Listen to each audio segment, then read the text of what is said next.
જ તો બીજી તરફ ભર ઉનાળે પીવાના પાણી માટે વલખા। આ સમસ્યા છે મહેસાણા જિલ્લાની વરસમા ગામની। વિકાસની વાતો વચ્ચે આ ગામના લોકોને ભર ઉનાળે પીવાના પાણી માટે વલખા મારવા પડે છે। 12,000થી વધુની વસ્તી ધરાવતા ગામમાં પીવાના પાણી માટે માત્ર એક જ બોર છે અને પણ બગડી જતા ગ્રામજનો હેરાન પરેશાન થાય છે। બોર બંધ થતા ગ્રામજનોને પીવાનું પાણી ટેન્કરોથી પૂરું પડાય છે। सरकार कहे कि बपोरे गर्मी थी बचवा बहार निकलवू नहीं, परंतु अहीं तो गर्मी में जो बहार ना निकले तो तरस्या मरवू पड़े। काळजाळ गर्मी में भर बपोरे बाळकोथी लई वृद्धोने पाणी भरवा लाइन में लागवू पड़े छे। મહેસાણા નજીકના ગામમાં પાણી ભરવા માટે લાઈનો લાગી છે। અમને દ્રશ્યો બતાવવા માંગીશ કે પાણીનું ટેન્કર અહીંયા આવે છે ત્યારે લોકોને પીવાનું પાણી નસીબ થાય છે। આ દ્રશ્યો તમને લાગશે કે ક્યાં દૂર દરાજ કોઈ પછાત વિસ્તારના છે, પણ એવું નથી। મહેસાણા નજીકનું જ લાગણજ પાસેના વડસમા ગામના આ દ્રશ્યો છે કે જ્યાં વૃદ્ધ હોય કે બાળક હોય કે ઘરની મહિલા હોય કે અભ્યાસ કરતી કોઈ દીકરી હોય, આ બધા જ અહીંયા પાણી ભરવા માટે જે વસ્તુ જે કંઈ સાધન મળે છે એ લઈને ડોલ ટબ તપેલી કંઈ પણ લઈને લાઇનમાં ઊભા રહી ગયા છે। આપણે સ્થાનિક મહિલાઓ સાથે વાત કરીશું। આ શું સમસ્યા, કેટલા સમયથી આ પાણીની હેરાનગતિ છે અને શું કેવું છે?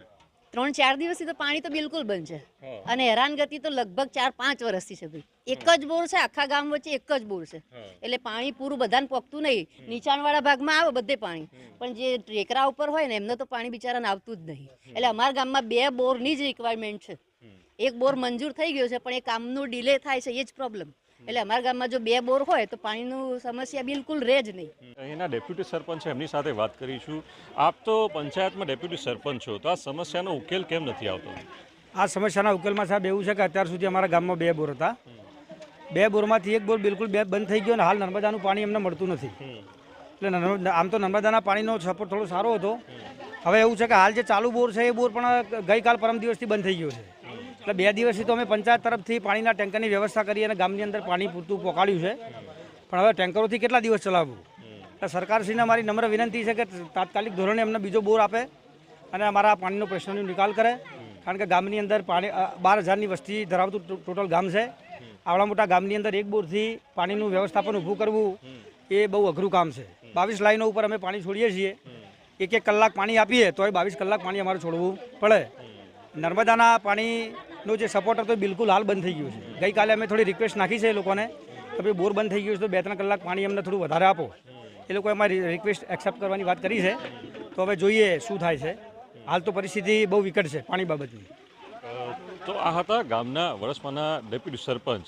તેઓ માંગ કરી રહ્યા છે કે આ ગામને 2 બોરની જરૂર છે। લગભગ 12,000 વસ્તી ધરાવતા આ ગામની અંદર માત્ર એક બોર ઉપર એટલે કે 22 લાઈનો 22 કલાક 1-1 કલાક પાણી છોડવામાં આવે તો પણ 22 કલાક થઈ જાય, એટલે કે બોર સતત ચાલુ રાખવા પડે। અત્યારે આ બોર બંધ હાલતમાં છે, જેના કારણે પાણીના ટેન્કર મંગાવવાની ફરજ પડી છે। એટલે કે બીજા બોરની માંગણી છે કે જેના કારણે આ ગામની પાણીની સમસ્યા હલ થાય। નર્મદાનું પાણી જો રેગ્યુલર આપવામાં આવે તો પણ આ ગામને પાણીની સમસ્યા હલ થાય। પરંતુ પ્રશ્ન એ છે કે આકરા તાપમાં કે અત્યારે સરકાર બહાર નીકળવાની પણ ના પાડી રહી છે, ત્યારે ધૂમધકતા તાપમાં હવે બપોરે મહિલા, બાળકો, વૃદ્ધો તમામને આ પીવાના પાણીની સમસ્યાથી તકલીફોથી વેઠવું પડી રહ્યું છે, હેરાન થવું પડે છે અને ખરા તાપમાં પાણી ભરવા માટે લાઈનોમાં લાગવું પડે છે। ત્યારે આ ઉકેલ લાવવા માટે સ્થાનિક લોકો માંગ કરી રહ્યા છે। મહેસાણાથી મનીષ મિસ્ત્રી, TV9।